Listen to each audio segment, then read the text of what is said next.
उन्नियार्चा, मालाबार की वीरांगना। 16वीं शताब्दी के केरल में मालाबार की हरी भरी पहाड़ियों के बीच एक बहादुर लड़की रहती थी। उसका नाम उन्नियार्चा था। बचपन से ही उसने कलरीपयट्टू यानी युद्ध कला सीखने की ठान ली थी। जबकि अन्य लड़कियां घर के कामों में व्यस्त रहती थीं, उन्नियार्चा अखाड़े की मिट्टी में पसीना बहाती थी। वो जानती थी कि आत्मरक्षा से बड़ा कोई गहना नहीं है। उन्नियार्चा की फुर्ती का कोई मुकाबला नहीं था। वो उरुमी चलाने में माहिर थी, एक ऐसी तलवार जो रेशम की तरह लचीली और बिजली की तरह घातक थी। जब वो इसे हवा में लहराती तो ऐसा लगता मानो कोई चांदी का सांप नाच रहा हो। उसके गुरु उसे गर्व से देखते थे, क्योंकि उन्होंने पहले कभी ऐसी प्रतिभा नहीं देखी थी। एक दिन उन्नियार्चा ने अपने गांव के पास अल्लिमलारकाऊ मंदिर के उत्सव में जाने का फैसला किया। वो नए कपड़े पहनकर तैयार हुई, लेकिन उसने अपनी उर्मी को अपनी कमर पर बांधना नहीं भूला। उसके पति कुंजीरामन उसे देख रहे थे। वो जानते थे कि उनकी पत्नी केवल एक साधारण महिला नहीं, बल्कि एक योद्धा है। कुंजीरामन थोड़े चिंतित थे। उन्होंने कहा, आर्चा, उस मंदिर का रास्ता खतरनाक है। वहां के कुछ गुंडे राहगीरों को परेशान करते हैं। क्या हमें किसी और रास्ते से नहीं जाना चाहिए? कुंजीरामन का चेहरा डर से थोड़ा पीला पड़ गया था, क्योंकि उन्होंने उन गुंडों की क्रूरता के बारे में सुना था। उन्नियार्चा मुस्कुराई और अपना सिर गर्व से ऊंचा किया। उसने कहा, डरकर रास्ता बदलना कायरों का काम है।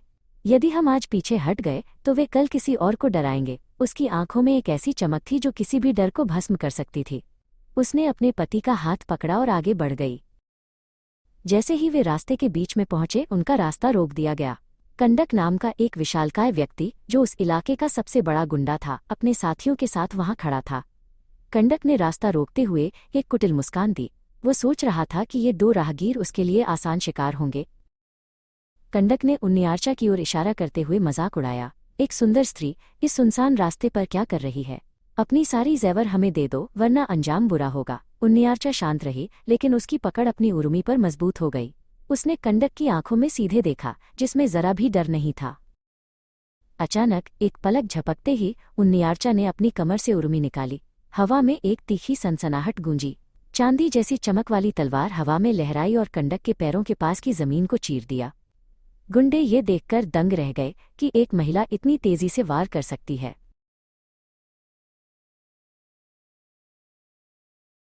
युद्ध शुरू हो गया। कंडक ने हमला करने की कोशिश की, लेकिन उन्नियार्चा हवा की तरह इधर उधर मुड़ रही थी। उसकी उर्मी हर दिशा से प्रहार कर रही थी।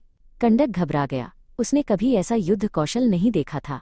उन्नियार्चा ने एक जोरदार वार किया, जिससे कंडक के हाथ से उसका हथियार छूट गया और वो जमीन पर गिर पड़ा। हार मानकर कंडक और उसके साथी वहां से दुम दबाकर भाग खड़े हुए। कुंजीरामन ने गर्व से अपनी पत्नी को देखा। वे बिना किसी और बाधा के मंदिर पहुंचे, जहां हजारों दियों की रोशनी उनका स्वागत कर रही थी। उन्नियार्चा की वीरता की कहानी पूरे मालाबार में फैल गई, जो आज भी हमें सिखाती है कि साहस किसी लिंग का मोहताज नहीं होता। वहां से दुम दबाकर